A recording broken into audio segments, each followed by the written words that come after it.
Hi, good morning കൂട്ടുകാരെ. ഇന്ന് happy independence day. എല്ലാവർക്കും 80ാമത്തെ ഇൻഡിപെൻഡൻസ് ഡേ ആഘോഷിക്കുകയല്ലേ രാജ്യം. അതുകൊണ്ട് എല്ലാവർക്കും ഒരു ഹാപ്പി ഇൻഡിപെൻഡൻസ് ഡേ. ഞാൻ എൻ്റെ കിച്ചണിലോട്ട് വന്നിരിക്കുകയാണ്. ഇന്നിപ്പോൾ ഞാനൊരു പുളിങ്കറിയാണ് ഉണ്ടാക്കുന്നത്. കായ,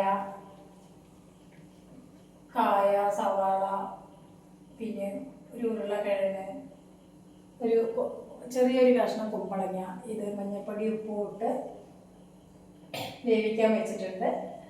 കഷ്ണമെല്ലാം വെന്ത് കഴിഞ്ഞു. ഇനിയിപ്പോൾ ഇതിലേക്ക് ലേശം പുളി പിഴിഞ്ഞ വെള്ളം ഒഴിക്കാം. പുളിങ്കറിയാണ് ഉണ്ടാക്കുന്നത്. കുറച്ച് പുളിവെള്ളം ആഡ് ചെയ്ത് കൊടുക്കാം.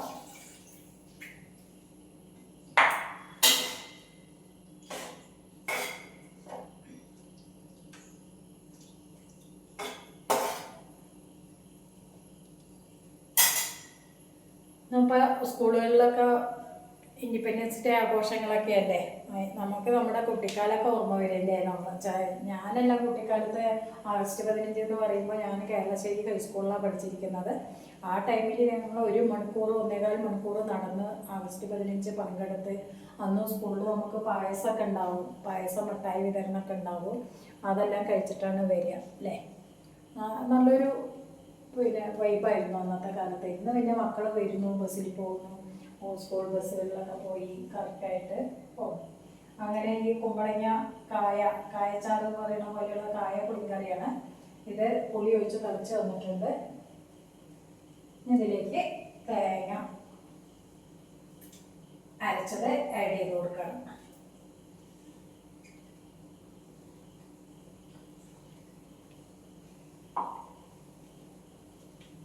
തേങ്ങ അരച്ചെടുത്തത് ആഡ് ചെയ്ത് കൊടുത്ത് ഇതൊന്ന് തിളച്ച് വരണം.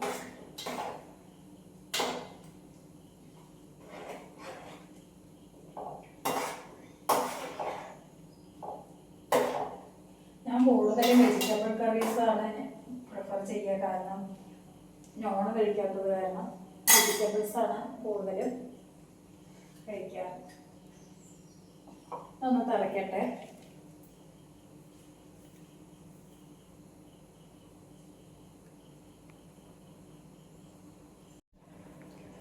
പുളിങ്കറി റെഡിയായിട്ട് വരുന്നുണ്ട്. അപ്പോഴേക്ക് ഒരു 2 മുട്ടയും കൂടെ പുഴുങ്ങിയെടുക്കാം.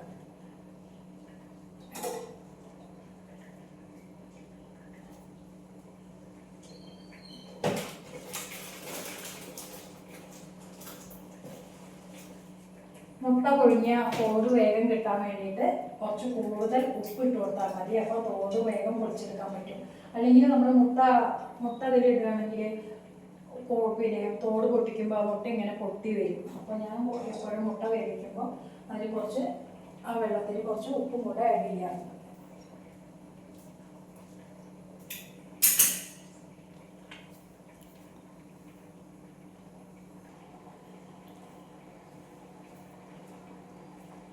അങ്ങനെ ചോറ് റെഡി ആയിട്ടുണ്ട്.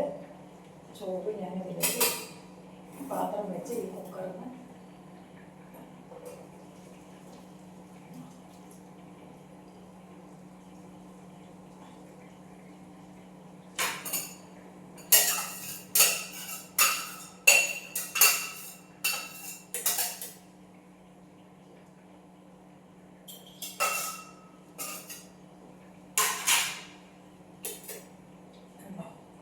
ഇങ്ങനെ ഒരു 5 മിനിറ്റ് വെച്ച ചോറിൻ്റെ വെള്ളം വാർന്നെടുക്കും.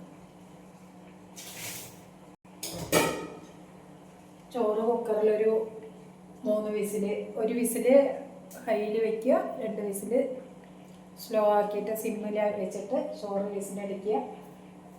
ഇതുണ്ടോ, ഇതേപോലെ സാധാ വയ്ക്കുന്ന ചോറ് പോലെ വിട്ട് ചോറ് നമുക്ക് റെഡിയായി കിട്ടും. ഇങ്ങനെ ഒരു അരിപ്പേരി വെച്ചിട്ട് ഊറ്റിയെടുക്കാൻ ഈസി ആയിരിക്കും. കൈ കൂടെ ചൂടുവെള്ളം പോവുക അങ്ങനെയുള്ള പ്രോബ്ലങ്ങളൊന്നും വരില്ല.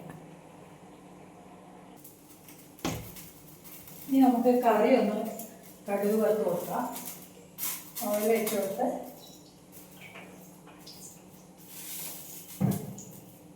എണ്ണ ചൂടാവട്ടെ.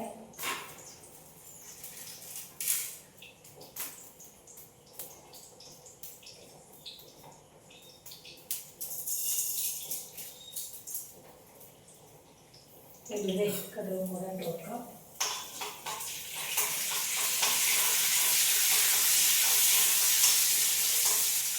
മുട്ട വേവായിട്ടുണ്ടാവാം. ഗ്യാസ് ഓഫ് ചെയ്തു.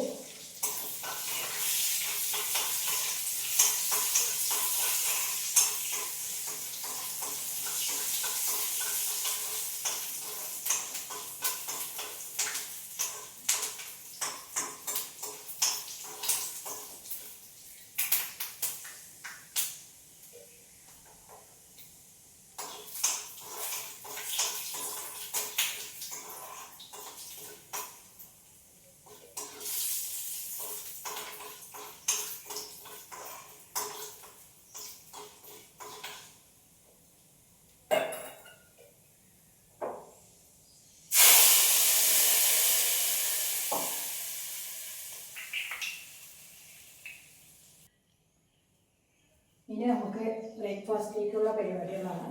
ദോശമാവുണ്ട്. ദോശമാവിലേക്ക് 2 സവാള നൈസായിട്ട് അരിഞ്ഞതും മല്ലിയില കുറച്ച് ഇവിടെ ആ ഉള്ള മല്ലിയിലയും കൂടെ അരിഞ്ഞ് ഇതിലേക്ക് ഈ മാവിലേക്ക് ആഡ് ചെയ്ത് നന്നായിട്ട് ഇളക്കി കൊടുക്കും.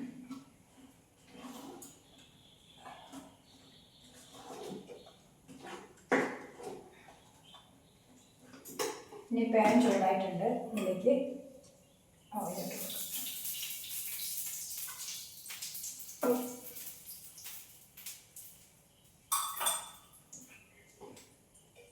സാധാരണ ഉണ്ടാക്കുന്ന ദോശയെക്കാട്ടി കുറച്ച് കട്ടിക്ക് 2 തവി മാവ് ഒഴിക്കും.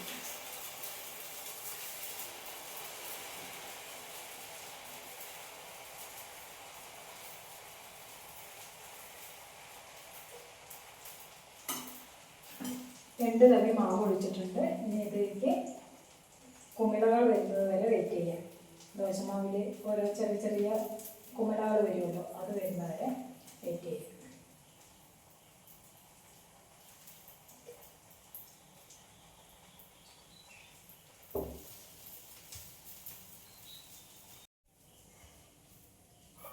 ഇതിലേക്ക് കുറച്ച് മീൻ ഓയിൽ തൂക്കി കൊടുക്കാം.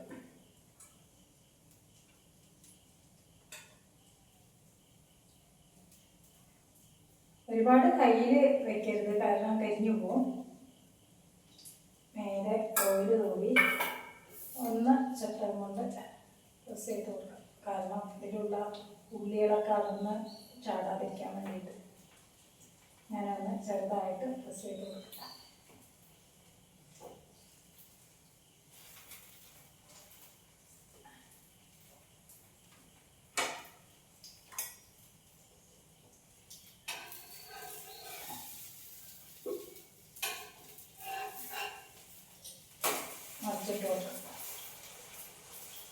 എന്നിട്ടൊന്നിങ്ങനെ ചെറുതായിട്ടൊന്ന് അമർത്തി കൊടുക്കാം.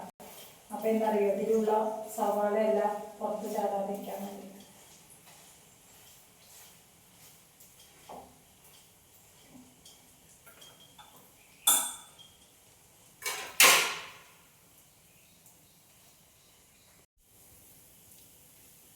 അങ്ങനെ നമ്മുടെ ഒനിയൻ ഉത്തപ്പം റെഡി ആയിട്ടുണ്ട്.